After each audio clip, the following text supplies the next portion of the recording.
Welcome, everybody. I'm thrilled that you decided to join us for this conversation. I happen to think it's the best conversation of the Disability Summit, a chance to really dive into public policy at this moment when there's significant shifts in the international environment. I'm really thrilled to have an amazing panel here today that can really help us dig into how public policy can help every person and organization on our goals to be more accessible and to reach every person on the planet.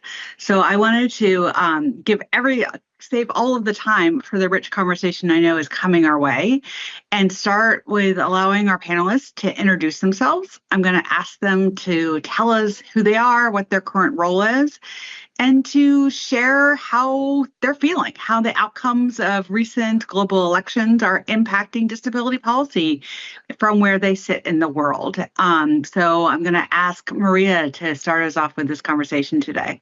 Thank you so much, Rylan. I'm so thrilled to be here today. My name is Maria Town, and I serve as the president and CEO of the American Association of People with Disabilities, a national cross-disability civil rights organization that works to increase the political and economic power of disabled people in the United States. And importantly, I myself am a disabled person. I have cerebral palsy, and I live in Washington, D.C., so I'm feeling a lot in this moment. And one of the things that I'm feeling is the just real importance of community in order to make sure that we can continue making progress and advance inclusion, even when our policymakers seem to be going in a different direction. Thank you so much. I'm going to pass it over the sea and over to Daniel. Hello, thanks a lot. And thanks a lot for inviting EDF also to this interesting panel. So my name is Daniel Casas, and I'm Accessibility Policy Officer at the European Disability Forum, which is the umbrella organization that represents the disability movement at the European level. Also, regarding the question of how we see recent elections, recent changes internationally, I think since Maria talked about the US, I can talk a bit about Europe. And as most of you know, we had elections in the parliament last June, and we had a new commission being elected. And we as EDF, that's one of the big frameworks in which we work. So basically what we can say is that we are in a transition moment. So there's new representatives in the parliament, there's new commissioners. We know that the last terms, there were really important actions in disability, such European Accessibility Act that we will cover, and the disability card. So basically, we are in a moment where we have to basically see what will happen in the new years. Will we have really ambitious initiatives that really keep on pushing for the rights of persons with disabilities? Of course, we as EDF, we have a list of things that we want to achieve, but that's one of the things that's I would say in our agenda, and I hope that maybe in 1 year time we can really give more clarity. But just as a final reflection, I would say also what's going to be interesting to see is, I would say in this context that we have now, defense, security, innovation, competitiveness, it's really high on the agenda. And we really need to make sure that the rights of persons with disabilities, inclusion, social affairs are also high in the agenda. And I think this is going to be one of the big fights in the coming years. Really helpful. Ima, please join our conversation. Yes, hello. My name is Ima Placencia. I work at the European Commission. I'm senior expert in the unit that is responsible for disability policies. We have a strategy to implement those policies, and also the unit acts as focal point for the UN Convention on the Rights of Persons with Disabilities.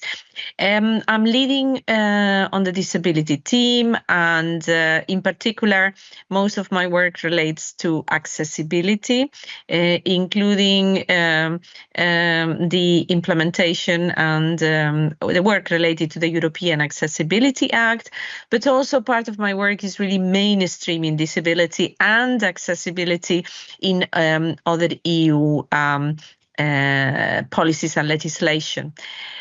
In relation where we see to us today, well, we are in a kind of transition because Daniel referred to the new parliament. We have a new commission, and from our side, our commissioner got in her mission letter, is Commissioner Labib, the mandate, to put it that way, to continue implementing the strategy and the disability strategy and the CRPD.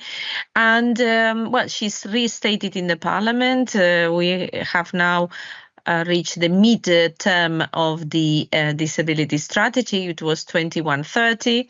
We're halfway, and she committed to continue the implementation of the strategy. So we feel pretty safe and full of energy and interest to continue working on disability policies. I love that sort of quick global snapshot and a couple of really important key themes, the role of community at this time and the global community. And then also each of you sort of spoke to what's happening and the work left to be done. I was particularly energized, Daniel, by your comment of like the to-do list. I need a to-do list, so that's great to hear. When I think about that to-do list in my life, it's a lot of change has happened recently in terms of laws and regulations and movements forward. Things in the U.S. Rulemaking that happened, they were finalized in the last administration. You mentioned some EU laws. So I would love to sort of hear your thoughts about the key regulations that are coming, and particularly we're a tech company. Lots of folks that have joined the Ability Summit are thinking about websites and applications in the digital space, but really thinking about what are the implications of regulations that have happened or are coming into force. Daniel, I'll ask you to start us off. Okay, so basically the first thing that I want to say, and this is the approach that we as EDF have in terms of accessibility, is that we really believe that legislation is needed to really achieve it. So if there's been soft approaches in the past, they really do not make the change required. So we really celebrate that at the European level and also in the US, there's been different legislations developed over time. The Web Accessibility Directive, the European Accessibility Act, or the ADA. We think that that's the way to really make a change for society. So when it comes to the European Accessibility Act, Inma can really give you all the details. What we want to say is that we really supported it, and that we really celebrate that for the first time there's a EU-wide legislation that really sets minimum requirements for products and services, and it affects both the public and the private sector. I mean, this is really great news because in those countries in Europe where there was no accessibility legislation, now we will have something. And we are using the powers of the internal market to achieve this. And as you know, Europe is a big market. So these are the right tools to promote this. In terms of what specific changes will it bring, I mean, I'm going to name a few. Like, for example, I mean, I work a lot on air transport. This is one of the files. And I know that especially the visually impaired community complain that the websites and the apps are not accessible. So one of the things that the European Accessibility Act will change is that from this year on, these websites will have to be accessible. There's also the issue with emergency communications, that the means that we have right now are not accessible. So the European Accessibility Act will really require accessible means of access to the 112, which is the European emergency number. So we really see important changes, especially in the digital domain. And one thing that I want to say as well is that there will be also structural changes because legislation cannot change everything. Some things that we've seen in the past is, for example, the shortage of accessibility professionals. And we really believe that by requiring companies and public administration to really make products and services accessible and to have the knowledge also as public administration to check what's accessible or not, basically there will be demand in the job market for these specialists, which is really positive. And also there will be greater awareness among society on accessibility. And the last thing that I want to say is that, the scope of the act is limited. So it covers, I would say, quite a lot of products and services, but there are still challenges with, for example, the built environment or home appliances. And that's where basically we still have work to be done. We are in the good track. The Accessibility Act is a good basis, but we'll need to continue working to really make sure accessibility is really present throughout society. Thanks. That's a great overview. I sit in an office that has a countdown timer to when the act will be in full force. So I'll turn it over to Ima to hear a little bit more. Well, for me, it's really an exciting time because I've been dedicating quite a large part of my life to prepare the Accessibility Act and work on its implementation. And now the countdown is there. I mean, in June this year, the act will be applicable. And I really think it is really good news for persons with disabilities, because there will be more products and services in the European market, but also I think also for economic operators, because on one hand, I mean, the Act facilitates the work. It takes away the fragmentation that would be in the European market, having only national legislation. At the same time, I'm a firm believer on accessibility, and I think that the implications of accessibility on products and services in terms of flexibility, in terms of personalization, really make the products more usable for everybody. So I really think we all need to be proud to have more and better products in the market. So we are now really investing a lot on getting the national rules that follow the directive right. Discussing with member states. We have infringements open in all member states at this moment for different things. I mean, for some of them are really details, for some others is really more work needs to be done. But what I would like to, and I hope this will bring really, I'm convinced it will bring a big change. But I would like to mention also two things, because on what's happening also. What I see that now is happening more and more is that in EU legislation, we are having references to accessibility in many different rules. We have references to accessibility in the electronic communication codes, in the audiovisual media service, in public procurement, in EU funds, in the artificial intelligence regulation, on equality bodies, which are bodies that need to address discrimination in the Union, in alternative fuel infrastructure legislation that refers also to accessibility, in the European Disability Card. And what we are doing is to make sure that all those requirements point, or try to make that all those requirements point to the European Accessibility Act and the requirements to keep harmonization, to keep coherence. Now, as all the processes, you have to realize that the making legislation in Europe is also a matter of negotiations and consensus. So in those processes, the wording, the references are a bit slightly different. But I think that we are moving into having a better understanding, a common better understanding that where accessibility needs to be placed and how to place it. I agree with Danielle that the issue of skills shortage, knowledge, experienced persons to implement this legislation is a challenge, and that is why we have put forward Accessible EU, which is a resource center that is providing trainings, is gathering information, collecting resources, and creating really a community of practice on accessibility. We have set this work through a contractor and a consortium.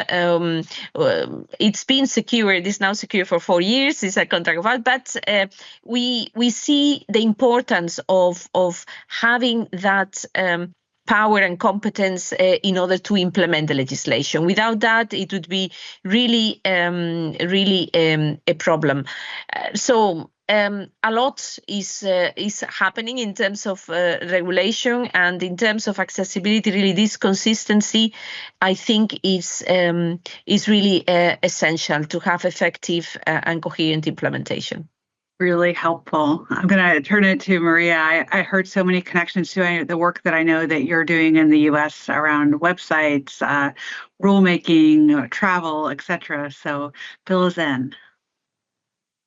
I can't stress enough like how important that consistency is, and that is, in my opinion, why regulation and law are essential in creating accessibility standards. And last year in April, the U.S. Department of Justice finalized, I want to emphasize, a very, very long-awaited rule for compliance of state and local government websites to be accessible. So this is within Title II of the Americans with Disabilities Act, and this rule requires that state and local government websites and web applications comply with Web Content Accessibility Guidelines 2.1 AA.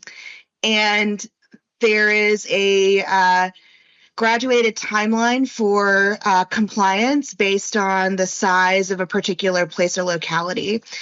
So in theory, according to what the rule says, we should start seeing state and local governments begin to comply as early as April 2026, if not before, with smaller areas needing to comply by April of 2027. I'm going to take like a point of personal privilege.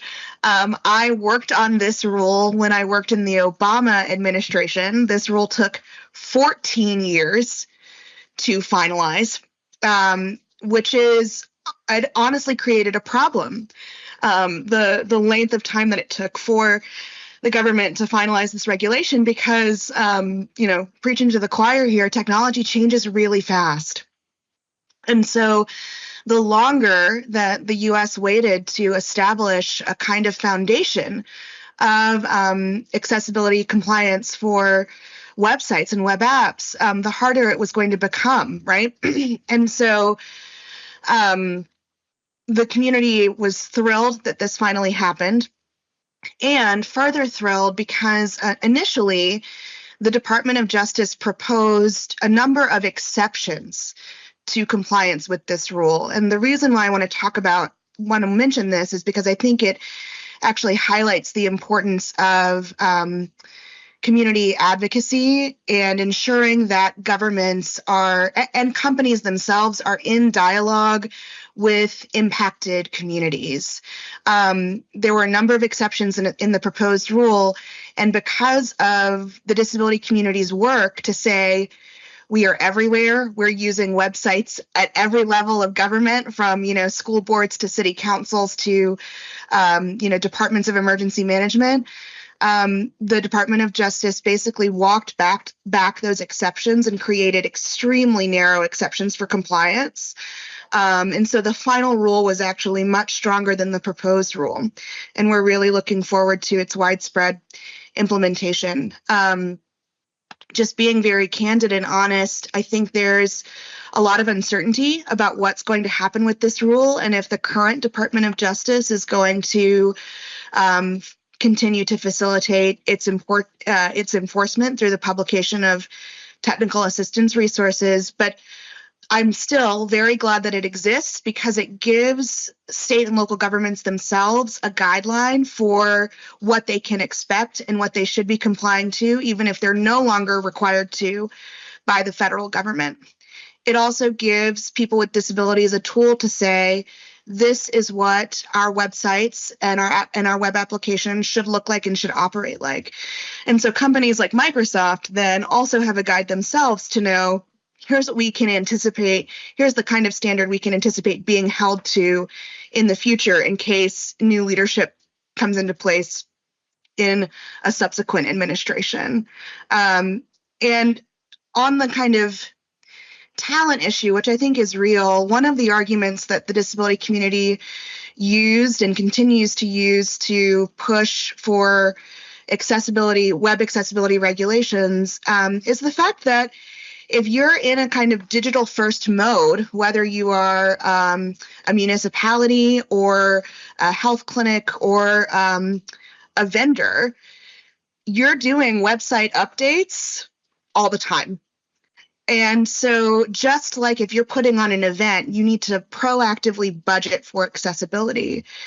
If you're redesigning your website or your web application, a part of your expected cost should be WCAG compliance or 508 compliance or accessibility generally.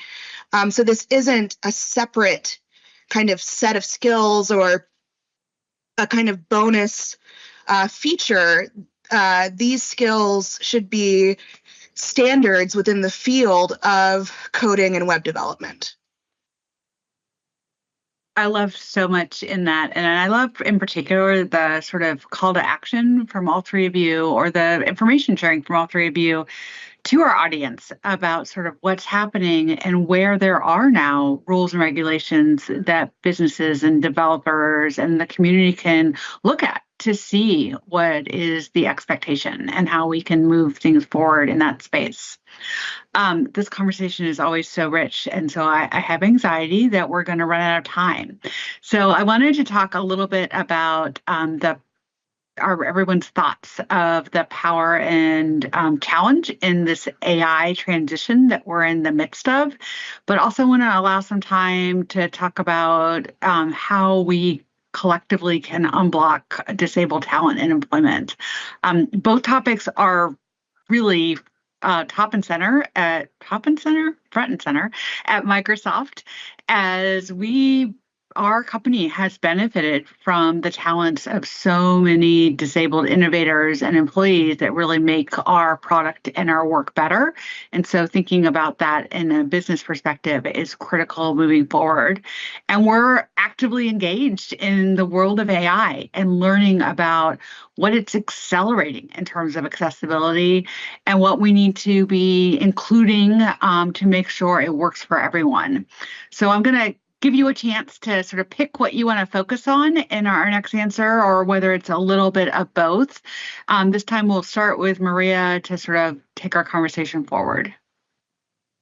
Where do I start, Rylan? So I'll touch on AI a little bit, and artificial intelligence tools, they're out there, right? They're not going back in the box. And so from an AAPD perspective, we're really approaching this from how can we ensure that we're not just mitigating bias in AI tools, but that AI tools can actually create greater opportunity for inclusion and for disabled people to thrive. And so let's think about how artificial intelligence is already being used to enhance the quality of life of people with disabilities, especially in their jobs. You have executive function type tools, automated reminders, right? These same tools can be used to help remind folks to take their medication or to get up and stretch if you're someone like me who is very, very stiff. We've also got, automated transcription tools that can be used for individuals who have a hard time hearing or who have language processing disabilities, right? And these tools are often tools that people can acquire without going through a really formal, so often burdensome, formal accommodations process, right?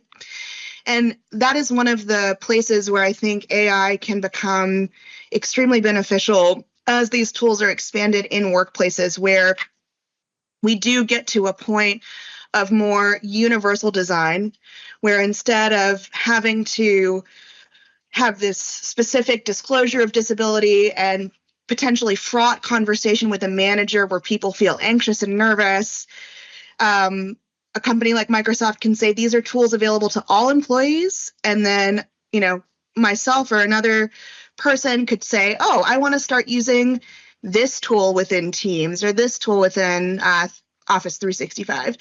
Now, that's not to say that self-disclosure isn't really important, and I think AI can also help with that. How many of us are using AI tools to figure out how to have tough conversations, right? Can you put a prompt into Microsoft's AI tools that says, tell me how I can disclose my disability and request a reasonable accommodation where I don't have to be afraid of losing my job. And I've actually done that exercise, and what I get back is really good. So these are some of the instances that give me a lot of hope. But I also am not going to sit here and say I'm not also concerned. And so I do think that digging into disability bias in AI and looking at the issue of disability data, which is a persistent one, is an enormous task. And what I mean by that is disabled people, we haven't been counted for a variety of reasons. And also within disability data, there is significant diversity.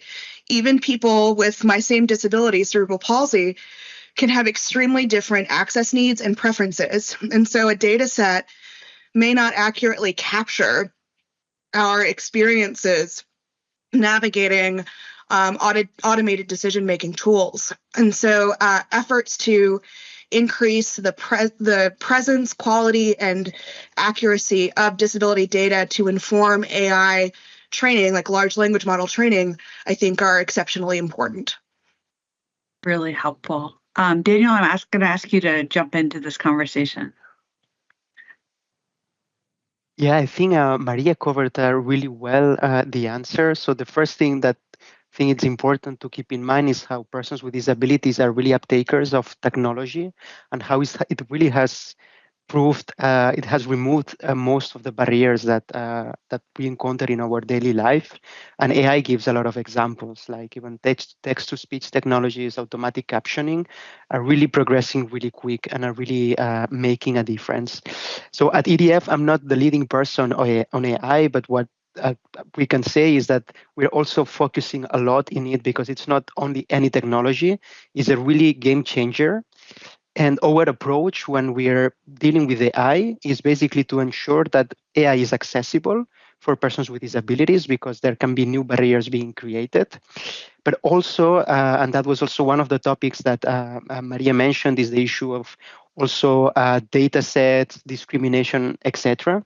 So we are also careful, especially with certain areas like access to employment, education, or public allowances, where we basically say, here we really need to make sure that the right tools are in place to really ensure that even if it's unintendedly, that the technology does not discriminate. And in Europe, Imma mentioned the AI Act, which was basically an effort at the European level to regulate the use of technology. And so we see good things there. We see that there's some accessibility provision, although not all AI systems are covered. But is a basis to basically start working with it. But there's also just one last thing that I like to mention, because there's many specific AI applications that have been developed for persons with disabilities that are really great. But the problem sometimes is with mainstream AI, which, as I said, it's not always accessible. I can mention an example. Something that happened to me is my credit card was blocked, and I wanted to get it unblocked. And the bank branch said, okay, I went physically, and they said, no, you need to just call this number. And when I called, there was not a person, there was a machine telling me, please explain your problem, and I will tell you what to do. And it was in French, and I have a small accent, and the system could not recognize my voice. So I really struggled for a few weeks until I got my credit card unblocked. So just to mention one example on if AI is not well designed, there can be barriers for other type of, for persons with disabilities or persons with other functional limitations. And the last thing as well is that AI is really a good tool. It needs to be used. It can really change things, but it needs to go together with other things, because sometimes the reasoning is AI will solve everything. And I work in accessibility, and sometimes the challenge is not the lack of technology. So we need sometimes resources, political commitment, awareness, which is really important. So we really need to make sure that both work goes hand in hand to really get the job done. Yeah, I love that call out. At Microsoft, we frame AI as a co-pilot, which is obviously a critical brand issue, but it speaks to that it has to be a human connection as well. And I think that's a really important call out. Ima, Daniel shared a little bit about the European AI Act, and I know that your work on the EAA also drives employment forward. So I'm going to bring you into the conversation. Mm-hmm.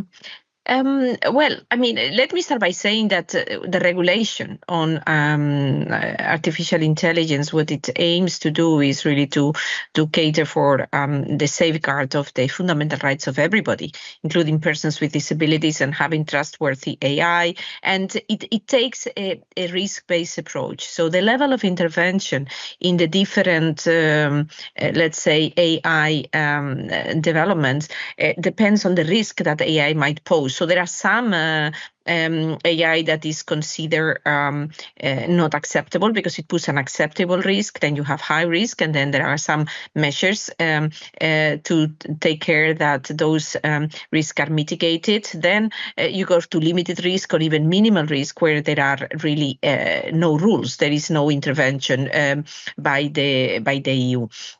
What is true is that in this this risk, there are risks of artificial intelligence. Some have been mentioned, the issue of data, but I think also it's important to reflect on the role that algorithms can take in terms of bias, fairness, automatic decision making, accountability, privacy, and so forth. And of course, the issue of accessibility is really also important and is mentioned in the regulation, because otherwise persons with disabilities would not be able to use it. In terms of opportunities, of course, there are many possibilities to support persons with disabilities in communication by navigating interfaces, access to information, applications in all the areas. Education, employment is a good one. But indeed, yes, data algorithms and the user interface need to be properly addressed. What I find important also is that on the accessibility of artificial intelligence, a link has been established with the European Accessibility Act, so that we maintain that consistency and coherence across applications and sectors, to be sure that it becomes really a reality. I think that the Act contains many references to accessibility and to disability, and let me refer also to the fact that the Commission issued just very recently, a couple of months ago, guidance on prohibited artificial intelligence practices that are established by the regulation. So it goes into more detail to provide more guidance, and I think it's a very useful document to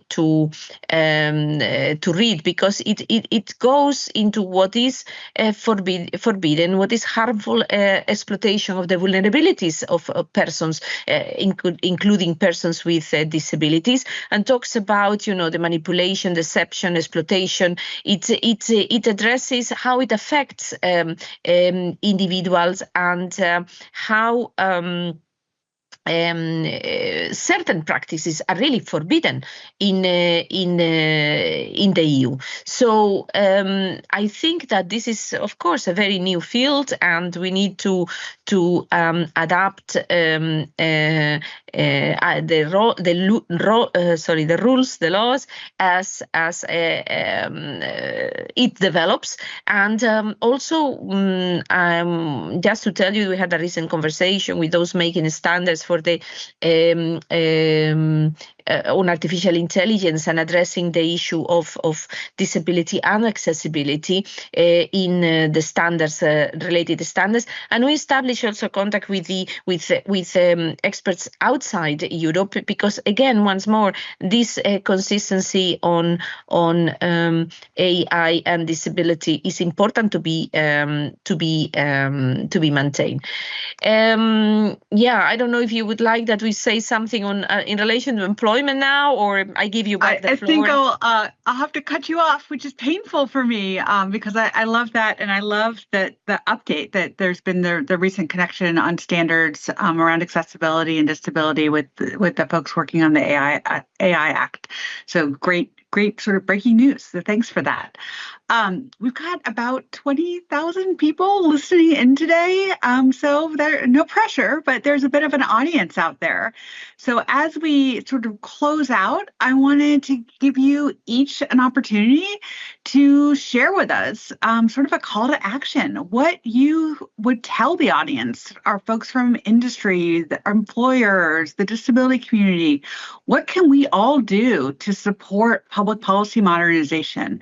What do you want people to do? Daniel, I'll ask you to start us off. Okay, now it's the moment of my to-do list. No, I'm joking. Excellent. I want it. No, I mean, the first thing, and I think that's why this event that Microsoft is organizing is so good, is basically to raise awareness and to understand how positive accessibility is, how it basically benefits everyone, and how it drives innovation. And we've done a lot of progress over the years altogether, but there's still work to be done to really, would say, preach and get the world out there. And the last thing, I mean, the second thing that I can say is that, I mean, we work a lot on legislation, but at the end of the day, it's all a matter of joint effort. We need all stakeholders, public administrations, companies, organizations of persons with disabilities, civil society, to really work together. And for example, for companies, I think that's something that I would really recommend is to really embrace diversity, to have people within the workforce. Also, when developing any product, any service, to really keep accessibility in mind, even if there's no legislation there. I think that's something that it's really good for everyone, and that it will really bring benefits. And one thing that we always say is to really engage with the disability community as well. At any moment, to really have direct contact, to exchange ideas, to really get this, I would say, joint co-creation process for everything that we do, that always brings great results. Awesome. Ima, what's your 2 minutes or less call to action for us? Well, the first thing is really to embrace accessibility as a matter of quality and see the positive impact that accessibility will have in the products and the services for the whole population. I would dare even to invite to look beyond the legislation to other products and services are not in the scope of the legislation. But in relation to those that are in the scope, I really invite economic operators to look at the accessibility requirements and be ready, be implemented, because you will have in the markets a growing number of consumers that are expecting to have a certain accessibility in place. Also for governments, I mean, we're trying to have and discussing with them the correctness, the completeness of their legislation, which is really very important. And I think the what I mentioned before about increasing capacity on accessibility is an important wish. And finally, to invite all of you to participate in the standards. I mean, really, we have legislation that goes across many sectors, and without the sectors representative themselves, it will be difficult. Awesome. Maria, you've got the final call to action. Well, I just want to say ditto, ditto, ditto to everything Daniel and Ima said. And I also want to name accessibility is not a destination, it is a discipline. It is something that we all must commit to every day. And if we are all effective in that commitment, we are going to learn new ways and new accessibility needs all the time, because the realm of what is possible continues to expand. And modernization of standards can actually, I think, catalyze the expansion of what's possible because it allows companies and other institutional actors to, again, all have the same baseline. But our shared goal is not actually a shared destination. It's a shared discipline and a shared understanding that continues to create greater quality of life, economic security, and prosperity for everyone. And that is desperately needed today. I couldn't love all of that anymore. So I guess I need to say ditto, ditto, ditto, ditto, ditto. And really thank you for this conversation and for the opportunity for us all to dig in and think about where we are related to regulatory requirements, legal changes that are happening globally, and back to Maria's point, the community and the commitment to be on this journey continuously together. So thank you all for your time, and thanks to our audience for joining us for, as we think, the best breakout session of Ability Summit. We'll see you all again next year.